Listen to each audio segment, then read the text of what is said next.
Assalamualaikum warahmatullahi wabarakatuh. Saya Devika Rahmawati dari kelas 5B, mata kuliah Teori Akuntansi, ingin membawakan presentasi mengenai The Measurement Approach to Decision Usefulness. Overview. Perspektif pengukuran dalam pelaporan keuangan adalah sebuah pendekatan di mana akuntan mengambil sebuah tanggung jawab untuk menggabungkan nilai wajar dalam laporan keuangan yang tepat, dengan tetap memperhatikan reliabilitas. Hal ini memberikan sebuah kewajiban tambahan untuk memberikan informasi kepada investor sehingga dapat digunakan untuk memprediksi kinerja perusahaan di masa depan. Nah, apakah pasar saham efisien sepenuhnya? Premis dasar pertanyaan ini adalah rata-rata perilaku investor tidak terkait dengan teori keputusan rasional dan model investasi sebagaimana menjadi garis besar bab 3. Individu juga sering overconfident di mana mereka mengoverestimate informasi penting yang mereka koleksi atau oleh sendiri. Misalnya, investor yang meneliti perusahaan secara mandiri mungkin akan bereaksi berlebihan terhadap bukti yang mereka raih dan bereaksi sebaliknya terhadap informasi baru yang tidak berkaitan dengan informasi yang mereka koleksi sendiri. Juga terdapat karakter individu lainnya, yaitu representatif. Di sini individu menitik beratkan pada bukti atau fakta yang konsisten dengan pandangan individu atas populasi di mana bukti itu berasal. Kemudian ada prospek teori. Teori prospek memberikan alternatif berdasar perilaku pada teori keputusan rasional. Berdasarkan teori ini, investor yang mempertimbangkan investasi berisiko akan secara terpisah mengevaluasi keuntungan dan kerugian prospektif. Teori ini berlawanan dengan teori keputusan di mana investor mengevaluasi keputusan yang dibuat dalam konteks menilai akibatnya terhadap total kekayaan yang mereka miliki. Teori prospek mengasumsikan loss aversion perilaku di mana individu tidak menyukai kerugian walaupun sangat kecil. Hal ini menyebabkan efek disposisi di mana investor menunjukkan perilaku pengambil risiko dengan respek pada rugi. Kemudian yang selanjutnya ada excess stock market volatility. Pertanyaan mengenai apakah pasar efisien didorong dari bukti bahwa adanya volatilitas harga saham ekses pada level pasar. CAPM beranggapan bahwa beta dan tingkat bunga bebas risiko konstan hanya perubahan dalam return pada portofolio besar atau IRMT yang menyebabkan perubahan dalam return pas saham J. Penjelasan yang mungkin dari ketidakefisienan ini adalah faktor keperilakuan meningkatkan volatilitas pasar saham. Sebagai contoh, model momentum Daniel et al. 2001 mengimplikasikan volatilitas pasar ekses seperti harga menaik atau overshoot dan kemudian jatuh lagi. Selanjutnya ada stock market bubbles. Bubble stock market adalah harga saham meningkat jauh dari nilai rasional yang menggambarkan kasus ekstrim dari volatilitas. Bubbles berdasarkan Shiller didorong dari kombinasi bias self-attribution dan momentum, trading umpan balik positif, dan perilaku herd yang didorong dari prediksi optimis media dari ahli pasar. Shiller membuktikan bahwa perilaku bubble dapat terjadi sewaktu-waktu dan sulit diprediksi kapan berakhirnya. Namun demikian, perkembangan bubble tidak serta-merta mengkontradiksi efisiensi pasar, tergantung apakah informasi tersedia atau tidak pada saat itu untuk memprediksi risiko ini. Kemudian secara kolektif, teori behavioral finance dan bukti yang telah didiskusikan sebelumnya meningkatkan pertanyaan mengenai seberapa jauh efisiensi pasar sekuritas dan perilaku rasional investor. Walaupun terdapat bukti inkonsisten dengan efisiensi, tidak terdapat teori alternatif yang memprediksi dan mengintegrasikan bukti anomali. Misalnya, teori untuk memprediksi kapan pasar akan overreact atau underreact. Hirschelfer dan Teo tahun 2003 membuat model di mana sebagian investor adalah rasional sepenuhnya, sedangkan sebagian sisanya memiliki limited attention yang mempengaruhi kemampuan mereka untuk mengolah informasi publik yang tersedia. Limited attention mempengaruhi interpretasi investor atas informasi, sehingga pasar akan underreact terhadap informasi tambahan. Kemudian materi selanjutnya yaitu anomali pasar sekuritas efisien. Terdapat bukti bahwa pasar mungkin tidak merespon informasi akuntansi tepat seperti yang diprediksikan oleh teori efisiensi. Contohnya, harga saham mungkin tidak akan bereaksi penuh terhadap pernyataan keuangan saat itu juga, sehingga abnormal return berlanjut beberapa waktu mengikuti diumumkannya informasi tersebut. Kasus ini tidak konsisten dengan efisiensi pasar sekuritas sehingga disebut anomali pasar sekuritas efisien. Terdapat dua macam anomali sebagai berikut. Yang pertama ada post-announcement drift. Pertama kali laba perusahaan diketahui, isi informasi harus segera diterjemahkan investor dan terkait dengan harga pasar efisien. Bagaimanapun sudah diketahui yang terjadi adalah tidak demikian. Untuk perusahaan yang melaporkan gain dalam laba per kuartal, return sekuritas abnormal cenderung menyimpang naik pada beberapa waktu berikutnya dari pengumuman laba. Dengan cara yang sama, perusahaan yang melaporkan BN memiliki return abnormal menyimpang mundur dengan periode yang sama. Fenomena inilah yang dinamakan post-announcement drift atau PAD. Bernard dan Thomas pada tahun 1989 membuktikan hal ini.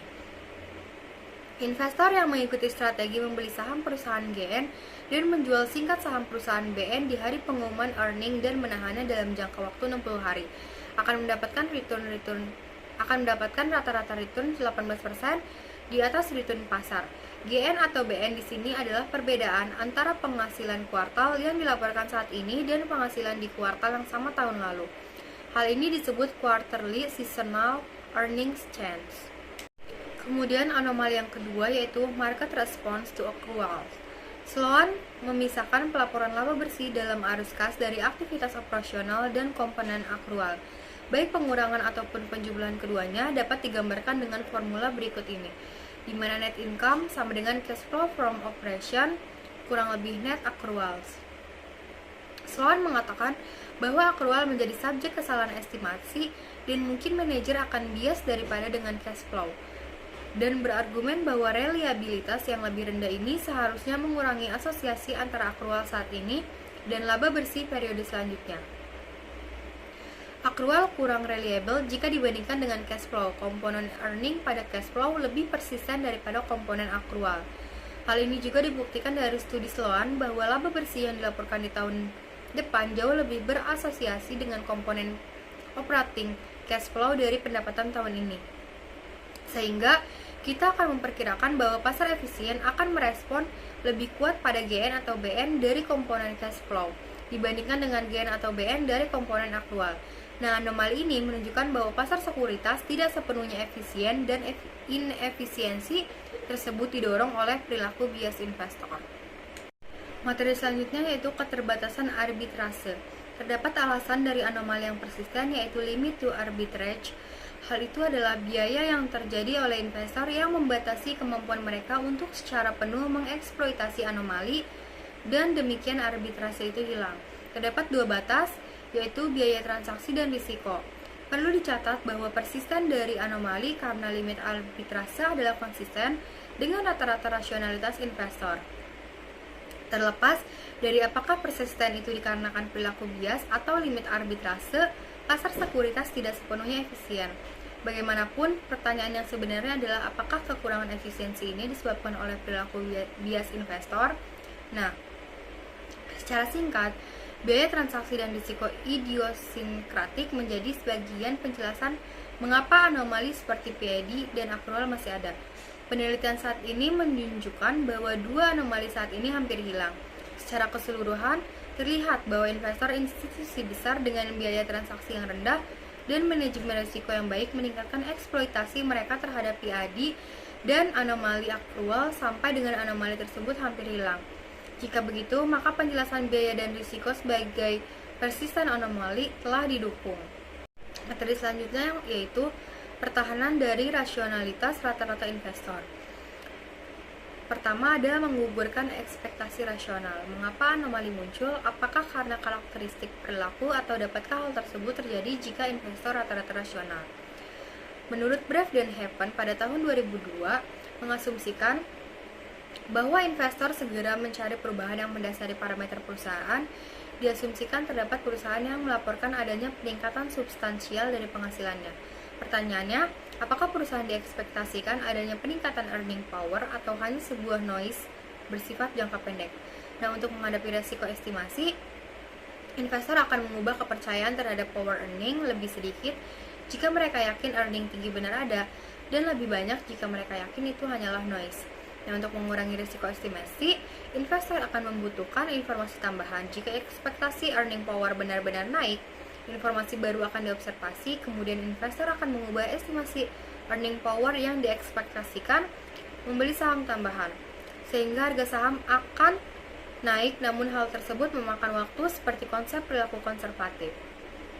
Kemudian, investor rasional membutuhkan waktu untuk menginterpretasi penuh pengumuman penghasilan. Terdapat pengurangan PAD yang menunjukkan bahwa perkiraan kredibel dari analis membantu investor untuk mengatasi secara cepat ketidakpastian dalam earning masa depan. Selanjutnya ada menggugurkan pengetahuan umum. Pada kasus CAPM, setiap investor diasumsikan mengetahui beta saham dan seluruh investor mengetahui kalau semua orang mengetahui beta. Ketika investor membuat keputusan dengan dasar kepercayaan mereka atas kepercayaan orang lain, daripada kepercayaan mereka tentang state of nature yang relevan, kepercayaan ini disebut higher order belief. Hal ini dikarenakan kepercayaan investor rasional dapat menghasilkan perilaku harga saham seperti pada behavioral finance yang diprediksikan. Kemudian materi selanjutnya yaitu summary securities market inefficient. Konsekuensi yang paling tampak adalah pelaku atau trader cukup noise tetapi ekspektasinya nol. Karena itu, bahkan dalam konteks ekspektasi, harga saham tergantung pada nilai yang mendasar dari saham tersebut. Pada waktu yang lain, bagaimanapun juga, investor rasional termasuk analis akan menemukan mispricing dan mengambil keuntungan dari hal tersebut yang memicu harga pada nilai fundamental. Laporan keuangan yang diperbaiki semakin membantu memprediksi nilai fundamental perusahaan dan mempercepat proses arbitrasi. Kemudian, dengan mengurangi biaya analisis rasional, pelaporan yang lebih baik akan mengurangi bias dari perilaku investor. Akibatnya, inefisiensi pasar sekuritas mendukung perspektif pengukuran. Materi yang selanjutnya yaitu Conclusion about Securities Market Efficiency and Investor Rationality. Nah, secara bersama-sama, teori dan bahan bukti menimbulkan pertanyaan yang lebih besar mengenai luas efisiensi pasar efisien.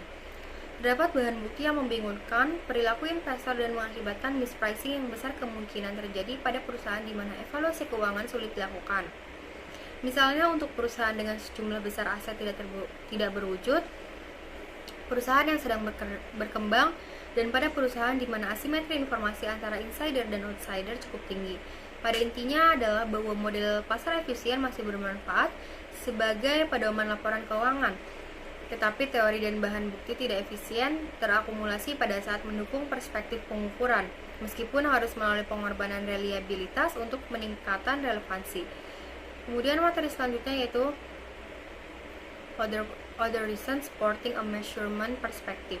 Sejumlah pertimbangan diberikan untuk menyarankan bahwa kegunaan keputusan atas pelaporan keuangan akan dapat ditingkatkan dengan meningkatkan perhatian terhadap pengukuran.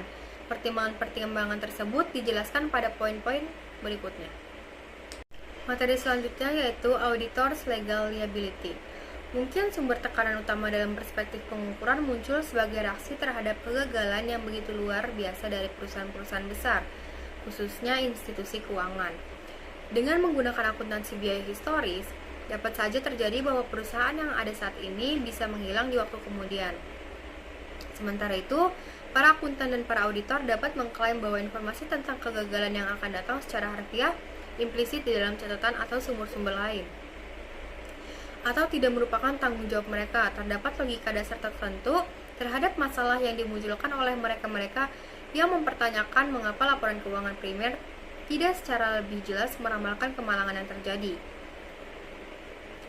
Dan kebanyakan perusahaan memiliki tanggung jawab ke depan secara substansial, sebagai contoh dalam biaya restorasi tempat yang sangat terkait dengan konsep penyesuaian pendapatan dan biaya.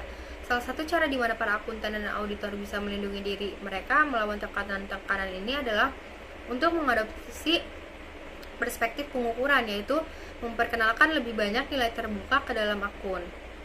Kemudian yang terakhir yaitu kesimpulan. Dengan asumsi keandalan yang wajar, akuntansi nilai sekarang dapat meningkatkan keputusan kegunaan relatif terhadap perspektif informasi. Peningkatan penggunaan akuntansi nilai sekarang dalam pelaporan keuangan dengan alasan: yang pertama, pasar tidak sepenuhnya efisien. Kedua, kekuatan penjelas rendah dari laba bersih untuk pengembalian saham. Yang ketiga, teori surplus bersih Ohlson. Dan yang keempat, kewajiban auditor. Dan kemudian keputusan kegunaan bagi investor dapat lebih ditingkatkan dengan akuntansi konservatif. Sekian materi yang dapat saya sampaikan. Kurang lebihnya saya mohon maaf. Wassalamualaikum warahmatullahi wabarakatuh.